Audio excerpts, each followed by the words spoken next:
오늘 큰 일이 하나 있었죠. 큰 일이 있었습니다. 뭐냐면 자 박근혜 전 대통령에 대한 1심 선고가 있었고요. 사상 처음으로 1심 선고 장면이 TV로 많이 보셨을 것 같아요. TV로 생중계가 됐습니다. 징역 24년, 벌금 180억 원을 재판부가 선고했습니다. 관련 영상입니다. 만나보시죠. 다시는 대통령이 이 나라의 주인인 국민으로부터 부여받은 권한을 함부로 남용해서 국정을 혼란에 빠뜨리는 그런 불행한 일이 반복되지 않도록 하기 위해서라도 피고인에게는 그 범죄 사실에 상응하는 엄중한 책임을 묻지 않을 수 없습니다. 박근혜 피고인에 대해서 판결을 선고합니다. 박근혜 피고인을 징역 24년 및 벌금 180억 원에 처한다. 피고인이 벌금을 납입하지 아니하는 경우 3년간 피고인을 노역장에 유치한다.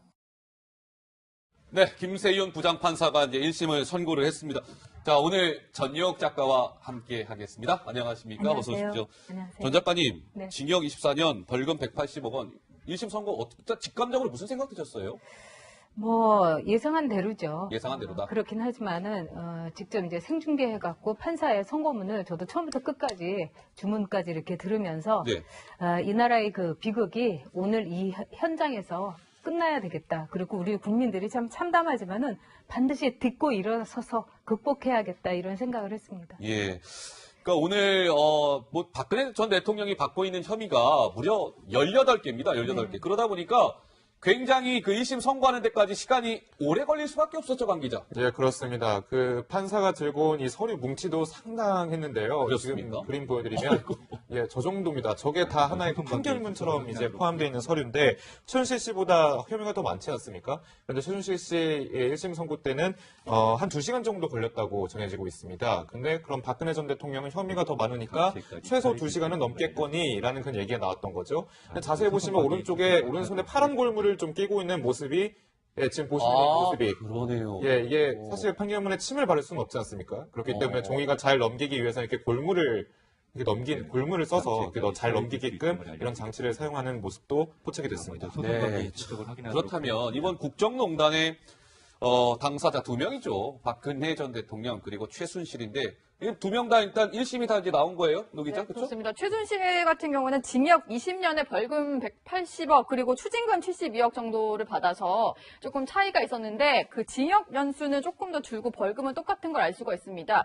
그런데 사실 두 사람의 어떤 공범 혐의가 13개가 겹치거든요. 그런데 오늘 그 법원의 판단을 봤더니 다 같은 어떤 결과가 나왔고 거기에 있어서 박근혜 전 대통령이 뭔가 추가 혐의가 있습니다. 그것 때문에 조금 이제 형량이 늘어났다라고 볼 수 있을 텐데 네. 한 가지 조금 차이가 있더라고요. 최순실 씨 같은 경우는 추징금이 꽤 많이 좀 부과가 됐잖아요. 70이요. 근데 그랬죠. 두 사람이 삼성에서 받은 뇌물 액수가 좀 인정이 됐습니다. 그런데 최 씨는 이걸 좀 직접적으로 이익을 취한 사람이고 박 전 대통령에게는 직접 취하진 않았지만 뭔가 뇌물을 받는데 관여했다 이런 게 인정이 되면서 두 사람 모두 벌금 액수는 같았지만 최 씨가 추징금을 좀 선고받는 뭐 그런 차이가 있었습니다. 자, 오늘 서울중앙지법 앞이 이른 아침부터 굉장히 좀 시끄러웠습니다. 박근혜 전 대통령 1심 선고가 예정이 되어 있었기 때문인데요. 자, 오늘 이런 모습이 연출됐습니다. 만나보시죠.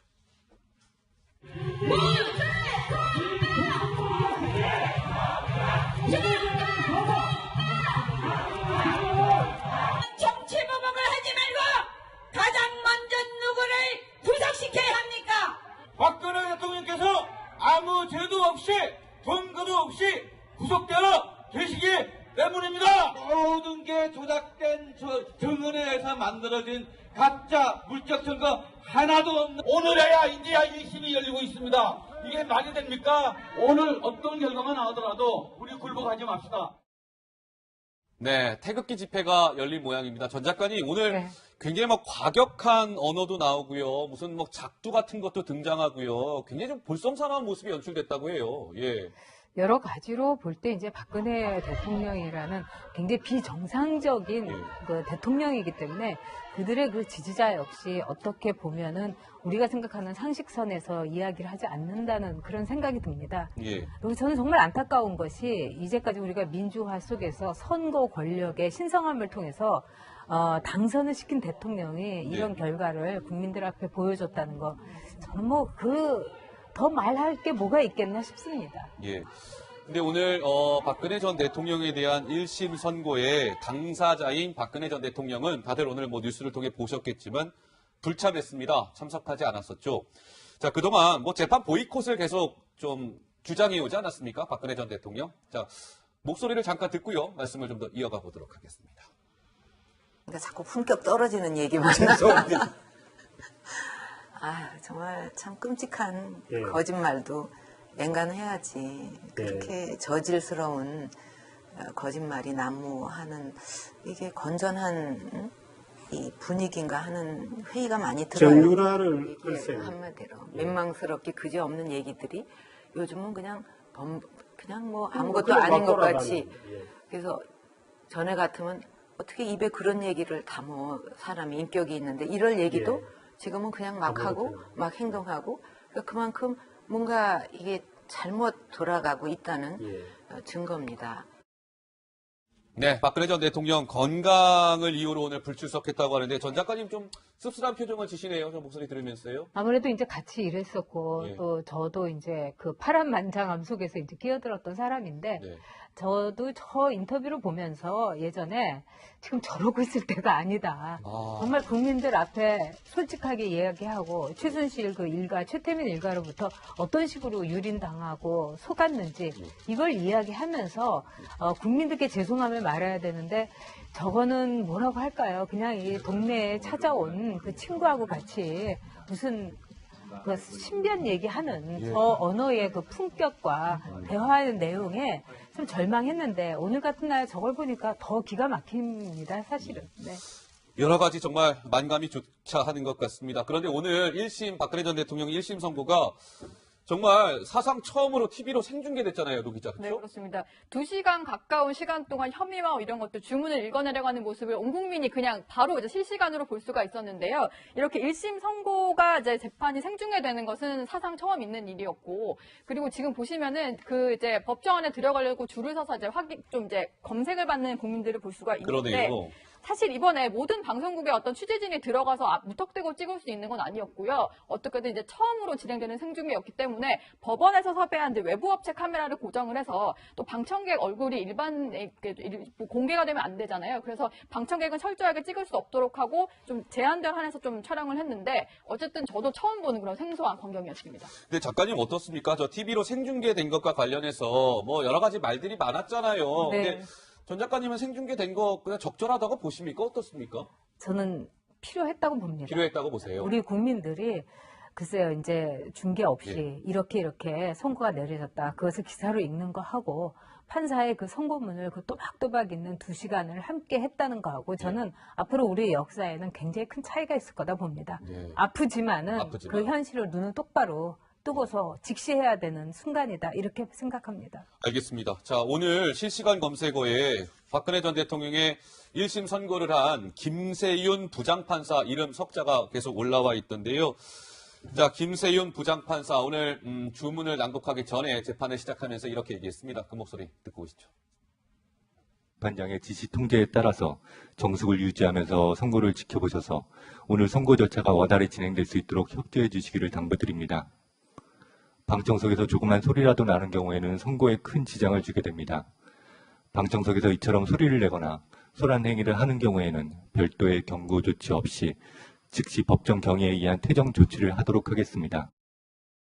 자, 김세윤 부장판사인데요. 저는 김세윤 부장판사 별명이 눈에 띄던데요, 강 기자? 네, 그렇습니다. 오늘 이제 주문 읽을 때 시청자분들 많이 보셨을 텐데 반응이 뭐 한 번도 안 틀리고 있네 이러면서 상당히 감탄하는 사람도 있었고 다양한 반응이었는데 김세윤 부장판사의 어떤 스타일이라고 보는 사람도 있더라고요. 보니까 별명이 유치원 선생님, 재계 저승사자 또는 선비 이렇게 부르는데 그렇군요. 이게 보통 변호인의 의견을 충분히 청취하고 피고인의 그런 방청권을 좀 보장을 위해서 발언을 충분히 좀 듣는 발언 기회를 충분히 주는 그런 성격의 그런 판사라고 합니다. 그러니까 양쪽 말을 좀 균형 있게 귀담아 듣는다고 평가가 자자한 판사로 유명해 있어서 예. 또 유치원 선생님, 유치원 선비 이런 얘기가 나오는 것 같은데요. 예. 2017년엔 서울변호사회가 뽑은 우수법관에도 선정이 된 바가 있다고 합니다. 그렇군요. 김세윤 부장판사입니다. 근데 오늘 1심 선고하기 전에요. 박근혜 전 대통령 지지자들이 법정 내에서 무슨 좀 이상한 행동을 했습니까? 네, 뭐 실제로 이제 방청 사실 이게 추첨권에 추첨이 돼서 오게 된 그런 경우일 텐데 갑자기 뭔가 좀 욕설을 하거나 이런 식으로 하고 내가 방청하지 않겠다 나가버리는 경우가 있었는데요. 방청을 거부하고 나온 사람의 목소리를 한번 직접 들어봤습니다. 그 얘기 들어보시죠. 지금 하는 거 보면 꼴이 아니니까 그렇지. 보면 뭐래? 재판하는 거 보면 뭐 하느냐고. 올바른 재판을 해야지. 지금 뭐야? 대통령 죄도 없는데 가다가 감옥에다 30년? 아, 얘기하지 마! 아무 죄 없는 대통령도 니네들이 끌어내려서 귀양 보내더니 오늘 이제 드디어 사형 내리냐? 어? 이 나라 망했어.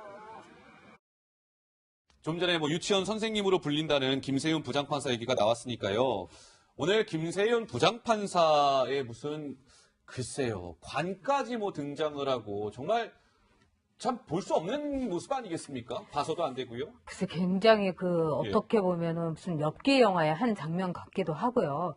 저거는 있을 수가 없는 거고 지금 김세훈 판사는 자기의 직분을 우리 국민들이 부여한 법치에 의해서 하고 있는 건데 네. 저것을 무시하는 지지자들이라면은 제가 보기에는 점점 더 소외되고 어떻게 보면 스스로의 섬에 갇히지 않을까 생각이 듭니다. 네. 그래서 우리 사회에서 물론 자신의 그 다양한 의견은 존중돼야 되고 소수 의견이라고 할지라도 그 의견의 가치는 있습니다만 저렇게 그 폭력적인 표현 양식이라든가 네. 또는 저런 식의 한 개인의 인격을 모독하는 것은 굉장히 문제가 앞으로 불거질 거다 이렇게 봅니다. 네, 안타깝습니다. 그런데 전 궁금한 게 박근혜 전 대통령이 오늘 본인의 재판에 참석하지 않았으면 이제 구치소에 있었을 텐데 구치소에서 저걸 다 지켜봤을까요? 노 기자 어떻습니까? 구치소에서는 TV 생중계가 되지 않기 때문에 본인의 재판이지만 본인은 결과를 바로는 알아들을 수 없었을 거고요. 예, 하지만 접견을 뭐 유영아 변호사가 간다 뭐 이런 얘기도 있더라고요. 그렇기 때문에 뭐 다른 접견을 온 사람을 통해서 전해 듣지 않았을까? 지금쯤이면 결과를 충분히 알고 있었을 것 같습니다.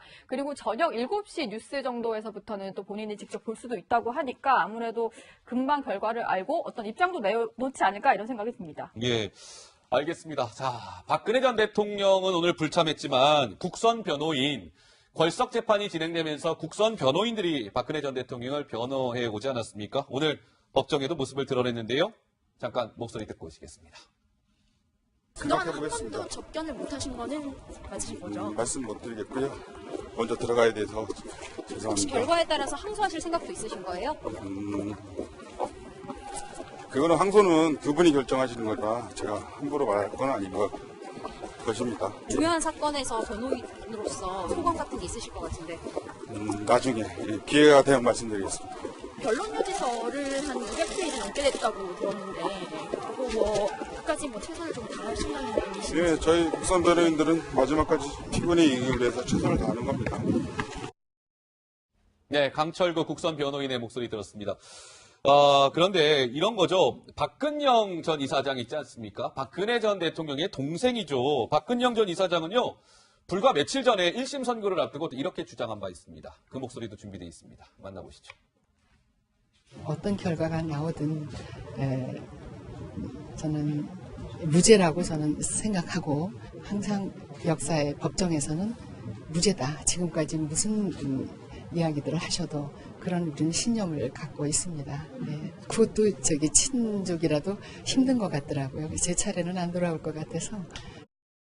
네, 박근영 전 이사장 불과 이틀 전이었습니다. 저렇게 무죄를 주장한 바 있는데 전 장관님 물론 박근영, 박지만 두 동생들도 오늘 저 생중계를 다 지켜보지 않았겠습니까? 지켜봤겠죠. 예. 그런데 이제 지만 씨나 근령 씨한테는 박 전 대통령이 자매고 형제겠지만은 아마 박 전 대통령한테는 저 형제들의 공간은 없다고 봐야 될 겁니다. 네. 가족이라고도 볼 수가 없고 그런 점에서 박근혜 전 대통령이 늘 하던 말이 전생의 원수가 이생에서 뭐 형제가 돼서 만난다 하는 것처럼 예. 굉장히 최태민 일가에 의해서 이간질이라든가 이런 걸 통해서 동생들에 대해서 아주 안 좋은 생각을 많이 갖고 있더라고요. 예. 그런데 이제 동생들은 되도록이면 뭐 유세를 한다거나 이럴 때 밤에도 예. 사람들에게 섞여가지고 이렇게 따라다니기도 했었고 저 동생들의 처지를 보니까 저는 참 가슴이 아팠습니다. 옛날에. 예, 그러셨군요. 근데 오늘 이제 박근혜 전 대통령 1심 선고가 나오고 얼마 지나지 않아서 청와대가요, 이에 대해서 논평을 냈는데요.